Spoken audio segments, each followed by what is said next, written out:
What a wonderful audience! মানে আপনাদের উৎসাহে আমরা আরো অনুপ্রেরিত। মন থেকে বলছি সমস্ত মায়েদের, বোনেদের, দিদিদের, বান্ধবীদের, তোমাদের জন্য একটা জোরে হাততালি যায়। সামনে ওয়ান্ডারফুল, প্রত্যেকের হাসি মুখ, চাদর থেকে বেরিয়ে আসা হাত, যেন মনে হচ্ছে একটা মানে অসাধারণ ব্যাপার। একটা জোরে হাততালি চলতে থাকবে সবাই মিলে। এই জন্যই তো আশা তোমাদের প্রতি বেড়ে ওঠে আমাদের ভালোবাসা। আমরা এই মুহূর্তে রয়েছি জাগরণ সংঘের মঞ্চে, যেখানে উপস্থিত আমাদের সকলের প্রিয় মনের মানুষ প্রসেনজিৎ চট্টোপাধ্যায়। আর তাকে দেখার জন্য এই যে উৎসাহ, এই যে আবেগ, এটা আজীবনকাল ছিল, আছে, থাকবে।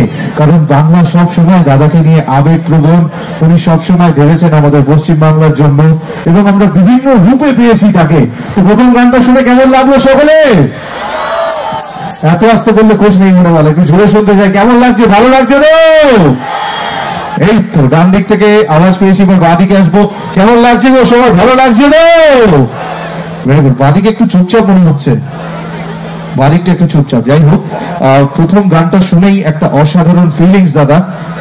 বাংলা চলচ্চিত্রের স্বর্ণযুগে আপনার অভিনীত প্রচুর ছবিতে কিশোর কুমারের সুপারহিট গান, আর বিভিন্ন ইন্টারভিউ সাক্ষাৎকারে আমরা শুনেছি যে আপনার মানে কিশোর কুমারের প্রতি একটা শ্রদ্ধা, ভালোবাসা আগাগোড়াই ছিল। যদি আপনার অভিনীত কোনো ছবির কিশোর কুমার গাঙ্গুলির গাওয়া আরো একটা গান গেয়ে শোনান দাদা প্লিজ, খুব ভালো হয়, পরিবেশটা আরো জমে ওঠে। একটু আগে জিজ্ঞাসা করি যে সহ্য করা গেল আমার গান? সবাই কেন ওরা আস্তে আস্তে বলছে, ভয় লাগছে না? হ্যাঁ, সহ্য করা গেল? বাঁদিক থেকে একটু কথা শুনতে হবে, অনেকক্ষণ চুপচাপ। না আমার ভাইরা ঠিক আছে, কি এটা গাইবো? সহ্য করা গেল? সো আমি চেষ্টা করছি আমার একটি প্রিয় গান গাওয়ার। তবে গানটা গাওয়ার আগে আমি নিশ্চয়ই বলবো যে এই গানটা গেয়েছেন এমনই একজন মানুষ, তিনি আজকে আমাদের মধ্যে নেই, কিন্তু তার সৃষ্টি, তার গান অমর। তিনি শুধু বাঙালির গর্ব নন, তিনি আমাদের ভারতবর্ষের এবং সারা পৃথিবীর গর্ব।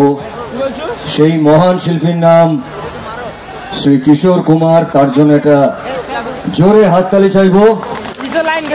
কিশোর বাবুকে শ্রদ্ধা জানিয়ে আজকে আমার এই গান। ভালো লাগলে প্লিজ একটু হাততালি দেবেন। Thank you.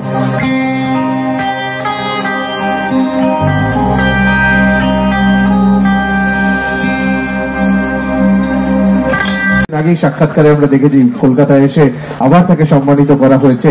আমরা আবেগপ্রবণ, এখানে অনেক বয়োজ্যেষ্ঠ যারা আছেন তারা আপনার সাথে সাথে আপনার বাবারও ফ্যান। যদি তার স্মৃতিতে কয়েকটা কথা বলেন।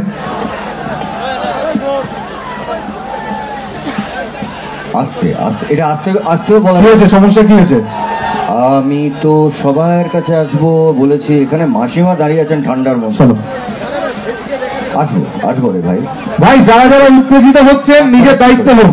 আপনারা একটু সরে যান, আপনারা একটু স্টেজ থেকে সরে যান। চলো আমরা আসবো আসবো আসবো, আমরা চারিদিকে আসবো। তো দাদাকে আমি যেটা রিকোয়েস্ট করছিলাম, যদি আপনার বাবার সম্বন্ধে দু চারটে কথা বলেন বা তাকে ডেডিকেট করে যদি একটা পারফরমেন্স করেন প্লিজ।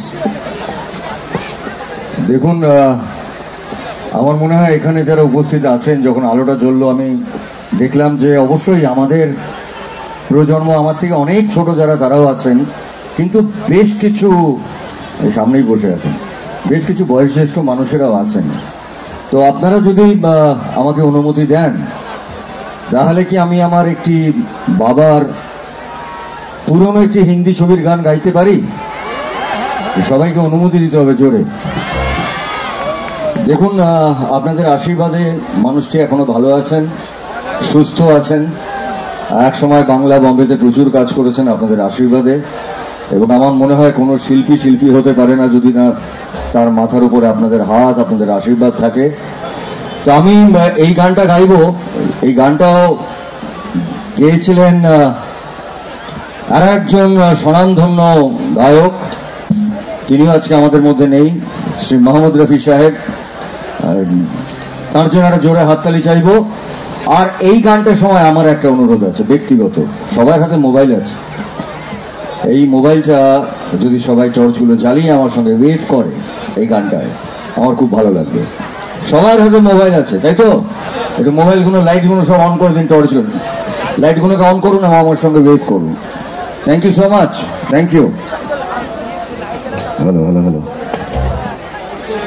Thank you.